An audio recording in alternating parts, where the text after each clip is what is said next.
때는 발음이 잘 안 되는데 이분은 좀 잘 되는 것 같아요. 자, 이 말은 철학자 칸트가 한 말인데, 이 기존의 사고방식이나 가치관이 완전히 바뀌는 혁명적인 변화를 뜻하는 용어라고 합니다. 새로운 시대, 새로운 세상이 열렸다고 할 때에 코페르니쿠스적 전환이다라고 말을 한다는 것입니다. 자, 코페르니쿠스는 가톨릭의 성직자였고 천문학자였습니다. 그 당시는 천동설이 절대적인 진리와 같았습니다.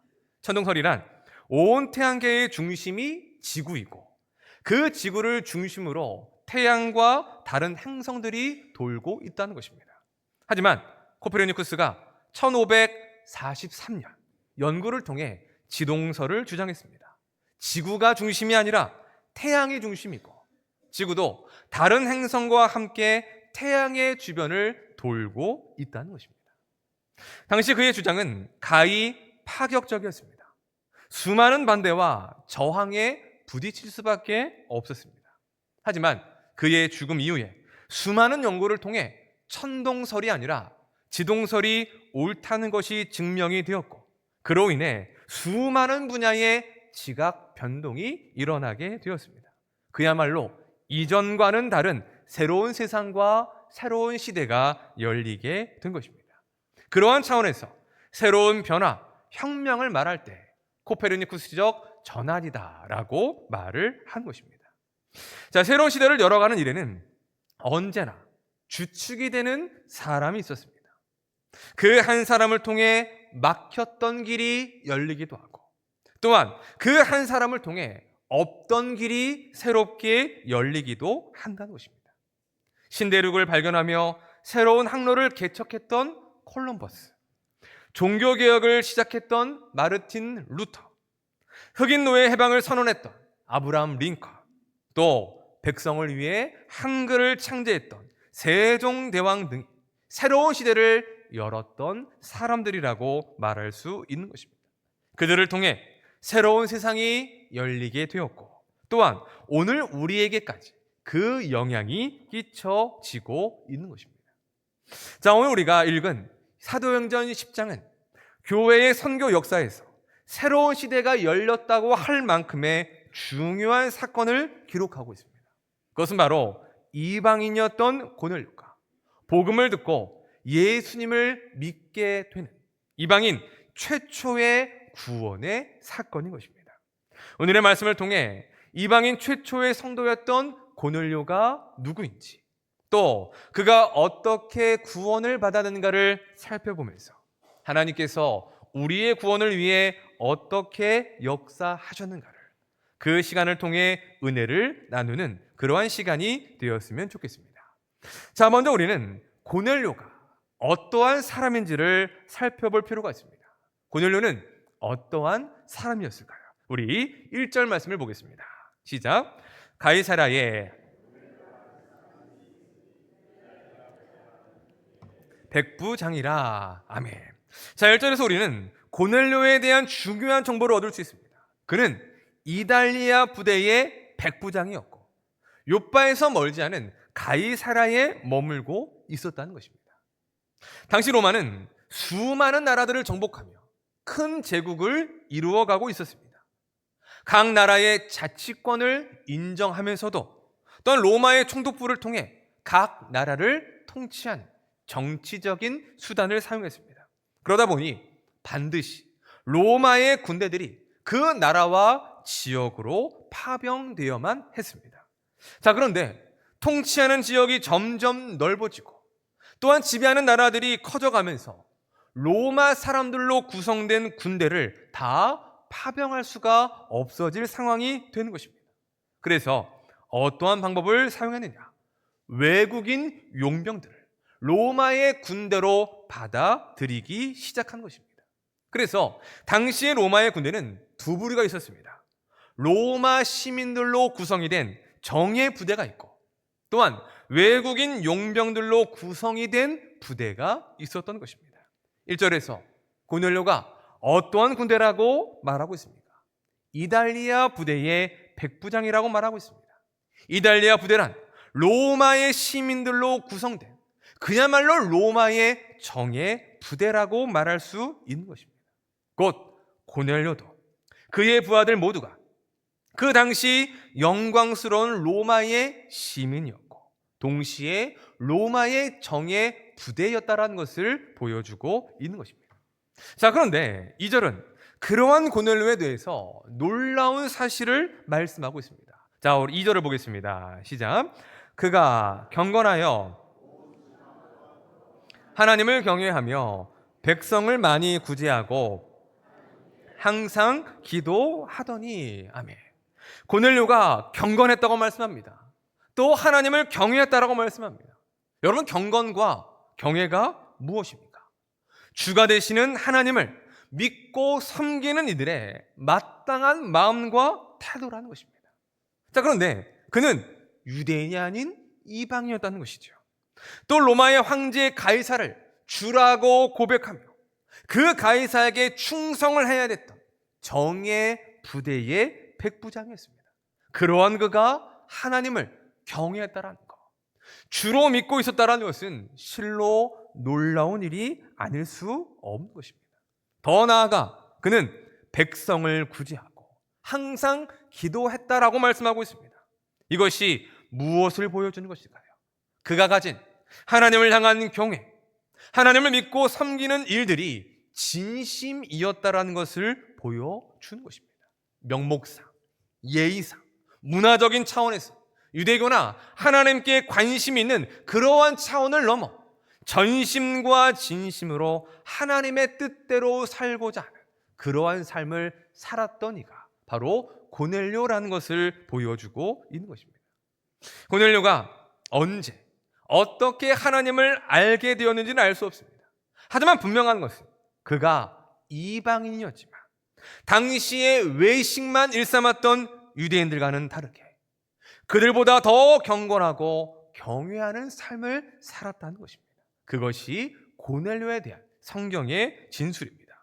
자, 이제 다음으로 넘어가서 하나님께서 어떠한 과정을 통해 고넬료와 그 집안을 구원하시는지를 살펴보겠습니다. 첫째는 환상을 보여주십니다.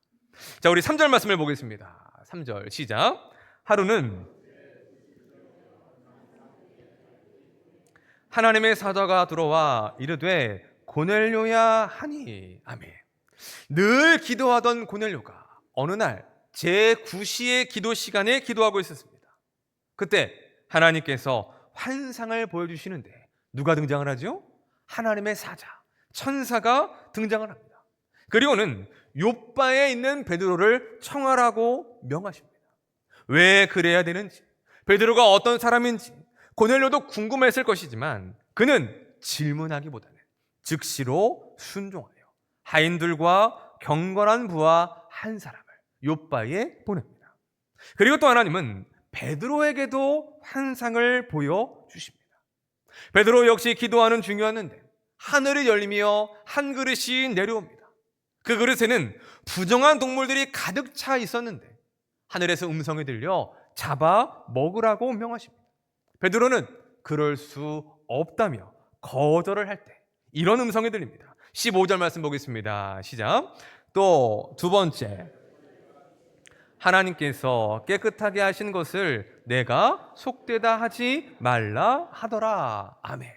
그 환상과 이 말씀의 의미가 무엇인지 고민하고 있을 때에 고넬료가 보낸 사람들이 베드로의 집으로 도착을 합니다. 그렇게 해서 베드로는 그들과 함께 고넬료의 집으로 향하게 됩니다.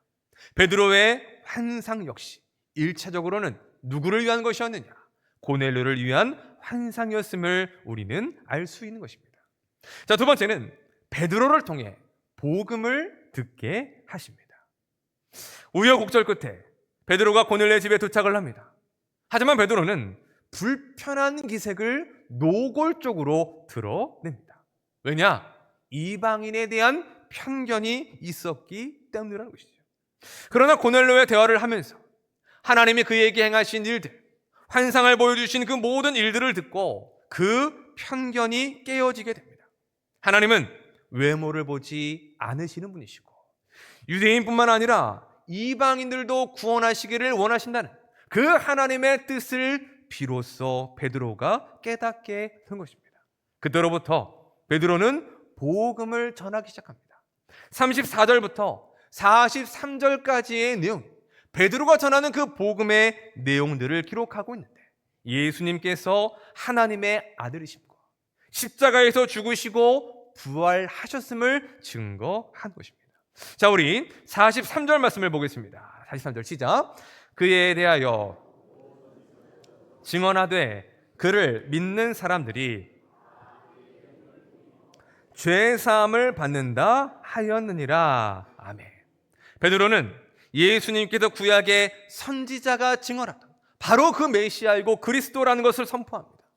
그리고 예수님을 믿는 이들은 모두가 죄사함을 받고 구원의 은혜를 받는다라는 진리를 선포했습니다. 그러자 어떠한 역사가 일어납니까? 성령께서 말씀을 듣는, 복음을 듣는 모든 이들에게 내려오십니다. 44절입니다. 시작. 베드로가 이 말을 할 때에 오시니. 아멘. 마치 오순절 성령의 강림의 사건을 떠오르게 하는 장면입니다. 그때는 유대인들로 구성된 사도들과 성도들이 성령을 받았다면, 지금은 고넬료를 포함한 온 집안의 이방인들이 하늘로부터 내려오는 성령을 받은 것입니다. 성령이 임하셨다는 것은 그 자리에 있는 모든 이들에게 하나님의 구원이 임했다는 것을 말하는 것입니다. 베드로와 함께 왔던 유대인 성도들이 모두가 함께 볼 수 있도록 임하셨어. 하나님의 구원이 유대인뿐 아니라 모든 이방인들에게 임하여 졌다란 그러한 공식적인 선포를 이 사건을 통해서 이루고 계시는 것입니다. 그렇게 해서 고넬료는 이방인 최초로 구원받은 성도가 되는 것이죠. 이방인들의 구원이라는 새로운 시대가, 새로운 세상이 고넬료를 시작으로 열리게 된 것입니다. 자, 그렇다면 이러한 고넬료의 구원의 사건을 통해서 성경은 우리에게 무엇을 가르쳐 주고 있을까요? 그게 두 가지의 메시지가 있습니다. 첫째, 구원은 전적으로 하나님의 은혜라는 것입니다. 자, 여러분, 하나님께서 수많은 이방인들 중에 왜 고넬료를 택하셨을까요? 수많은 이방인들 중에 왜 고넬료를 택하셔서 그를 최초로 구원하셨을까요? 고넬료가 구원을 받는 일들을 보면 놀랍습니다. 하나님 무엇을 보여주십니까? 환상을 보여주십니다. 천사를 통해 명하십니다. 여러분들 가운데에 기도하는 중에 환상을 보신 분 계십니까? 천사를 통해 하나님의 음성을 들려보신 분 계십니까? 목사인 저도 아직 환상도, 하나님의 천사도 보지 못하고 그 음성도 들어보지 못했습니다. 그런데 고넬료는 그와 같은 환상과 천사의 음성을 듣게 하셨다는 것입니다. 게다가 예루살렘 교회의 기둥 같은 지도자 베드로를 통해 복음을 듣게 하셨다는 것입니다. 어떤 교회를 가보면 신방을 할 때에 급을 나눈다고 합니다. 어떻게 나누냐? 담임 목사가 신방에 오느냐, 부목사가 오느냐, 거기에 따라 달라진다는 거예요. 그러면서 담임 목사님이 오면 내가 받을 거지만 부목사님이 오면 나는 안 받겠다라고 말하는 분들도 있다는 거죠. 왜 그럴까요? 무슨 차이일까요? 뭔가 그들 마음 가운데에 그런 것들을 나누는 거죠. 나 정도 되면, 내가 우리 교회를 섬기는 어떤 직분을 받았다면 최소한 담임 목사님은 오셔서 신방을 진행해 주셔야지라고 하는 마음이 있다는 것입니다. 그런 차원에서 보면 지금 고넬료가 받은 그 구원의 일들을 보면 어떻습니까? 대단한 특혜라고 생각할 만큼의 그와 같은 역사를 하나님께서 행하시고 있다는 것입니다. 왜 하나님께서는 그렇게까지 하시는 것일까요? 어떤 이들은 이렇게 생각합니다. 고넬료가 경건하기 때문이고, 고넬료가 하나님을 경외하는 사람이기 때문이다. 그래서 하나님은 그러한 고넬료의 삶을 보시고 그를 구원하셔서 최초의 이방인 성도가 되게 하셨다라는 것입니다. 여러분, 이 말을 어떻게 생각하십니까? 정말 하나님께서 고넬료의 경건함을 보시고 그가 기도하고 구제하는 그의 삶을 보시고 그를 구원하신 것일까요? 만약 그렇게 생각한다면 그것은 구원도 성경도 오해하는 것입니다. 왜냐? 하나님의 구원은 인간의 행위나 자격에 의해서 주어지는 것이 아니기 때문인 것입니다. 곧 고넬료의 경건한 삶을 보시고 그 삶 때문에 하나님이 그를 구원하신 것이 아니라는 것입니다. 여러분께 질문해 보겠습니다. 여러분, 고넬료는 본래부터 하나님을 알고 믿었던 사람입니까? 그가 처음부터 경건하고 하나님을 경외하는 사람이었습니까? 아닙니다. 우리가 보았던 고넬료는 어떤 사람이었습니까? 유대인이 아닌 이방인이었습니다. 로마 사람이었습니다. 하나님을 믿지 않고 하나님과 상관없는 세상과 문화 속에서 오랜 시간 살아왔던 이가 고넬료였습니다. 그런데 어떻게 그러한 고넬료가 하나님을 알게 되었을까요? 어떻게 그가 하나님을 경외하는 삶을 살 수 있었던 것일까요? 그 이유는 하나님께서 고넬료를 택하셨기 때문인 것입니다.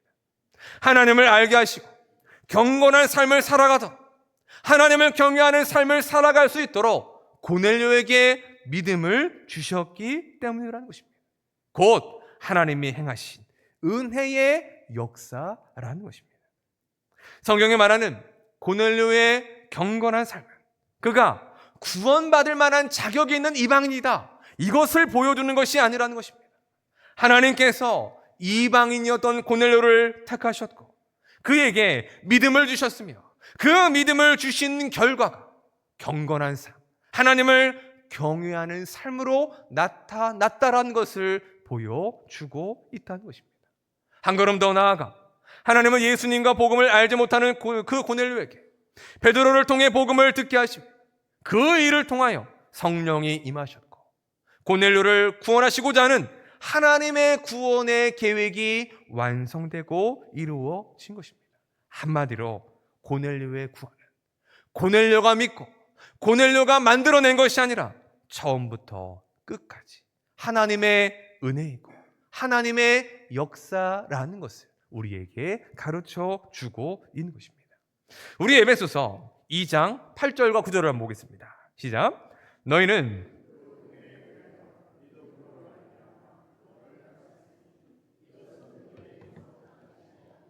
하나님의 선물이라 행위에서 난 것이 아니니 자랑하지 못하게 함이라. 아멘. 이 말씀은 우리의 구원이 어떻게 이루어지는가를 선명하게 보여주고 있습니다. 여러분, 우리가 무엇으로 말미암아 구원을 받았습니까? 믿음으로 말미암아 구원을 받았습니다. 여러분 믿으십니까? 예수님을 믿는 믿음, 그 믿음으로 인하여 우리의 죄가 사여지고 우리가 하나님의 자녀가 되고 백성이 되는 구원을 받게 된 것입니다. 자, 그러면 그 믿음은 어디서 온 것일까요? 내가 믿은 것입니까? 내가 수많은 종교와 수많은 신들을 탐색해 보다가 기독교가 믿는 하나님이 예수님이 진리다라는 것을 알고 그리하여 우리가 선택한 것입니까? 아니라는 것입니다. 하나님이 하신 것입니다. 그 믿음조차도 누가 우리에게 주신 것이냐? 하나님께서 우리에게 허락해 주셨다는 것입니다. 그래서 믿음으로 말미암아 구원을 받았다라고 하는 그 앞에 어떠한 표현이 있습니까? 은혜에 의하여라고 말씀하고 있습니다. 즉 우리가 예수님을 믿는 그 믿음도 하나님이 주신 은혜요, 그로 인하여 우리에게 주신 그 구원도 하나님의 은혜와 선물이라고 분명하게 말씀하고 있다는 것입니다. 9절은 이에 대하여 확실하게 못을 박습니다. 다시 한번 읽어보겠습니다. 시작. 행위에서 난 것이 아니니 이는 누구든지 자랑하지 못하게 함이라. 아멘. 무엇에서 난 것이 아닙니까? 행위에서 난 것이 아닙니다. 즉 우리의 외모, 우리의 삶, 우리에게 어떤 자격이 있어서 그것을 보고 우리를 구원하신 것이 아니라 죄인된 우리에게 하나님께서 은혜를 주시고 믿음도 주셔서 그 은혜로 말미암아 우리가 구원을 받게 되었다라는 것을 말씀하고 있는 것입니다. 하나님은 수많은 이방인들 중에 고넬료를 택하셨습니다. 고넬료에게 믿음을 주시고 하나님을 경외하게 하셨습니다. 복음을 듣게 하시고 성령을 받아 구원을 받게 받게 하신 이도 바로 하나님이십니다. 그 모든 계획을 창세전부터 이루셨고 계획하셨고, 그리고 또한 그 모든 일들을 완성하신 분은 오직 하나님이신 것입니다. 그렇기에 고넬료의 구원은 전적인 하나님의 은혜라는 것을 가르쳐 주시는 것입니다. 자, 그럼 한번 두 번째는, 구원받은 성도는 하나님을 경외하는 삶을 살아야 한다는 것입니다. 여러분, 하나님을 경외한다는 것, 하나님을 사랑하면서 동시에 두려워한다는 것입니다. 그 경외함은 하나님의 택함을 받은 성도들이 하나님 앞에서 보여야 될 마음과 삶의 태도인 것입니다. 그렇다면 하나님을 경외하는 삶을 구체적으로 어떻게 설명할 수 있을까요? 말씀대로 순종하는 것입니다. 하나님의 나라와 의를 위해 살아가는 것입니다. 하나님을 주로 믿고 예수 그리스도를 섬기는 삶이 바로 하나님을 경외하는 것입니다. 예루살렘 교회의 성도들을 예로 들면 모이기를 힘쓰고 말씀의 가르침을 받아 서로 교제하며 기도하기를 힘쓰는 것, 흩어져서는 예수님의 증인된 삶을 살아가는 것입니다. 오늘 말씀에 나오는 고넬료를 예를 들면 기도하며 이웃을 구제하는 삶, 바로 그것이 하나님을 경외하는 삶인 것입니다. 우리 로마서 12장 11절을 보면 이런 말씀이 있습니다. 함께 보겠습니다. 시작. 부지런하여 열심을 품고 주를 섬기라. 아멘. 은혜를과 구원받은 우리 모두는 하나님을 섬겨야 될 책임과 특권을 받게 됩니다. 그런데 주를 섬기는데 어떻게 하라고 하십니까? 부지런히 열심을 품고 주를 섬기라고 말씀하십니다. 성도는 하나님을 경외하는 삶을 살되 어떻게 해야 된다고 말씀하십니까? 부지런히 열심을 품고 최선을 다하여 하나님을 섬기는 삶을 살아야 한다는 것입니다. 왜 성도들이, 왜 우리가 그런 삶을 살아야 하는 것입니까? 구원받기 위해서입니까? 아닙니다. 구원을 받기 위해서, 그리하여서 우리가 하나님 말씀대로 살아가는 것이 아니라 이미 우리가 구원을 받았기 때문인 것입니다. 자격 없는, 구원받을 만한 어떤 모습도 없는 죄인된 우리가 하나님의 은혜로 구원을 받았기 때문에 우리는 우리를 구원하여 주시, 우리의 주가 되시는 하나님의 말씀을 따라 하나님을 섬기며 경외하는 삶을 살아야 한다는 것입니다. 그 은혜를 안다면 우리는 기쁨으로 주를 위해 살 수 있습니다. 하나님께서 우리를 구원하시기 위하여 어떻게 역사하셨고 어떻게 일하셨으며 어떠한 대가를 치르셨는가를 안다면 우리는 기꺼이 우리의 삶을, 우리의 생명을 주께 드리며 하나님을 경외하는 삶을 살아갈 수가 있는 것입니다. 누가 시켜서가 아니라 자원함으로, 하기 싫은 것을 억지로 하는 것이 아니라 주를 위하여 일할 수 있다는 것 자체를 기뻐하게 되는 것이죠. 부지런히 열심을 품고 우리가 이 땅을 살아가는 동안에 주를 섬기며 살아갈 수가 있는 것입니다. 고넬료를 보십시오. 그는 베드로를 만나기 전까지 예수님을 몰랐습니다. 율법과 하나님만 알았고 믿었습니다. 그럼에도 그는 어떤 삶을 살았습니까? 경건한 삶, 경외하는 삶을 살았습니다. 그렇다면 고넬료가 성령을 받고 구원을 받은 이후에는 어떠한 삶을 살았겠습니까? 성경은 이에 대해 말씀하지 않습니다. 하지만 우리는 충분히 짐작할 수 있을 것입니다. 예수님 믿기 이전에도 경건하고 하나님을 경외하는 삶을 살았다면, 은혜로 구원을 받고 은혜로 하나님의 백성이 된 그 고넬료는 나를 구원하신 그 은혜와 사랑에 감격하여 더욱더 기쁨과 감사함으로 열심을 품고 주를 섬기는 삶을 살게 되었다라는 것이죠. 사랑하는 여러분, 우리도 그렇습니다. 우리가 어떻게 구원받았습니까? 자격이 있어서 구원받았습니까? 말씀대로 온전히 살아가는 그러한 의로운 행위가 있기 때문에 우리가 지금 이 자리에 있는 것입니까? 아닙니다. 우리 모두는 하나님의 은혜로 구원받은 사람들입니다. 창세 전부터 우리를 택하신 하나님, 우리에게 복음을 듣게 하시고 믿음까지 허락하여 주신 하나님의 일하심과 하나님의 은혜의 역사로 우리 모두가 구원을 받아 지금 이 자리에서 하나님을 예배하고 있는 것입니다. 여러분 믿으십니까? 그렇다면 우리는 하나님 앞에서 어떠한 삶을 살아가고 있습니까? 하나님을 경외하는 삶을 살아가고 있습니까? 하나님의 말씀대로 순종하며 주를 섬기는 삶을 살아가고 있습니까? 그러한 삶을 살아가되 기쁨과 감사함으로 열심을 다하여 부지런히 살아가고 있습니까? 아니면 억지로 떠밀려 겨우겨우 하는 그러한 삶은 아니지. 우리의 삶을 돌아보았으면 좋겠습니다. 어떤 성도들을 보면 정말 잘 섬기는 분들이 있습니다. 봉사의 자리, 섬김의 자리 부르지도 않았는데 알아서 그 자리에 오시기도 합니다. 그런데 그 일들을 감당할 때를 보면 보는 사람도 은혜가 됩니다. 왜냐? 기쁨으로, 즐거움으로 그 일들을 하기 때문입니다. 그래서 그분들은 자신이 뭐를 했다, 내가 교회를 위해서 내가 지금까지 어떻게 뭔가를 했다라는 것을 결코 내세우거나 자랑하지 않습니다. 왜냐? 내가 섬길 수 있다는 것도 하나님의 은혜임을 알기 때문입니다.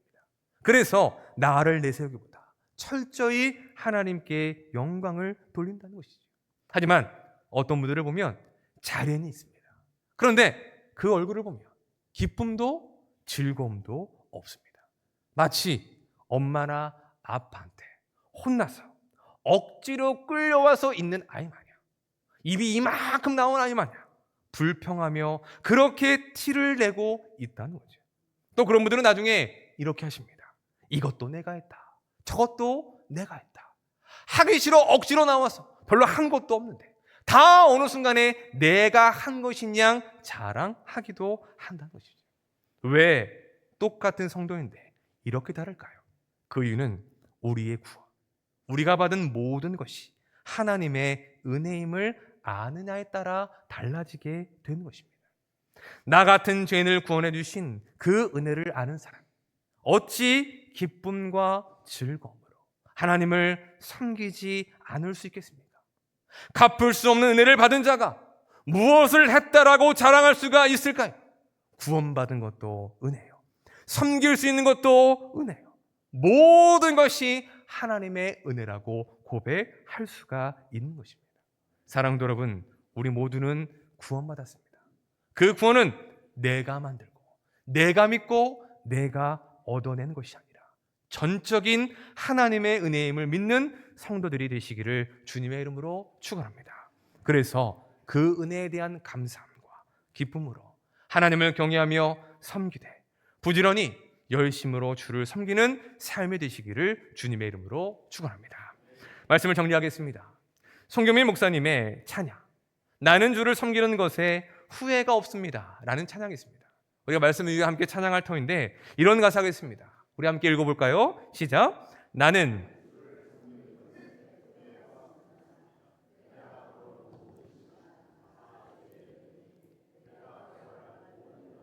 주만 섬기며 살리. 아멘. 저는 이 고백이 하나님의 은혜로 구원받은 성도들의 고백이 되어야 한다라고 생각합니다. 그 은혜를 안다면 우리는 하나님을 섬기는 것에 후회가 없고 하나님을 위하여 일하는 것에 우리는 후회 없이 감사함과 기쁨으로 행할 수가 있는 것입니다. 하지만 문제는 우리 안에 그렇지 못할 때가 많다는 것이죠.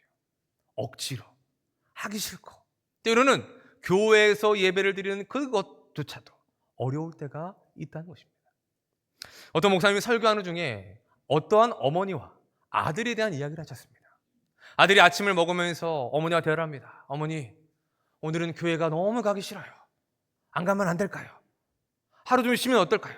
어머니가 아이고 아들아 힘들지, 그래도 주일인데 가야지. 그러면서 다독입니다. 또 밥을 먹다가 아들이 또 말합니다. 어머니, 오늘 정말 교회 가기 싫은데 하루만 어떻게 안 될까요? 어머님 이런 얘기 하시는 거예요. 야야, 네가 그래도 교회 담임 목사인데 교회를 안 가면 되겠느냐. 그 말이 참 위로가 되고 은혜가 되었습니다. 왜냐? 저도 그럴 때가 있기 때문이죠. 아침에 일어나서, 새벽에 일어나서 새벽기도는 누가 만들었어? 그 힘겨운 몸을 이끌고 나올 때가 있습니다. 설교를 준비하면서도 때로는 은혜의 기쁨으로 하기도 하지만 정말 겨우겨우 억지로 할 때도 있다는 거죠. 왜 그럴까 생각해 보면 내 안에 은혜가 사라질 때입니다. 내가 지금 하고 있는, 내가 지금 섬기는 모든 일들이 내가 하는 것이 아닌 하나님께서 나를 불러주신 자리에서 나에게 주신 영광의 직분인데 그 은혜를 잊어버릴 때 그러한 감사와 기쁨이 아니라 정말로 억지로 꾸역꾸역 때로는 후회하며 때로는 그런 마음으로 할 때도 있다는 것입니다. 여러분, 우리도 그렇지 않습니까? 우리의 마음 가운데에 왜 은혜가 사라집니까? 왜 우리 가운데에 감사함과 기쁨이 아닌 억지로 하는 그런 의무만 남아버렸습니까? 그 이유는 하나뿐입니다. 은혜를 잃어버렸기 때문입니다. 그것을 회복하는 길은 하나밖에 없습니다. 내가 지금 이 자리에 있는 이유, 내가 지금 주를 섬기는 이유, 나에게 이런 일꾼들을 맡겨주신 모든 것들은 모든 것이 하나님의 은혜임을 알고 하나님의 은혜라는 것을 다시금 기억할 때에 우리의 마음 가운데서 다시금 일어설 수 있는 힘과 기쁨과 감사함이 회복될 수가 있는 것입니다. 사랑하는 여러분, 우리는 하나님의 은혜로 사는 사람들입니다. 우리가 받고 누리는 모든 것이 하나님의 은혜임을 믿고 그 은혜를 힘입어 기쁨과 감사함으로 하나님을 경외하며 하나님을 섬기며 나아가는 신실한 주의 백성들이 되시기를 주님의 이름으로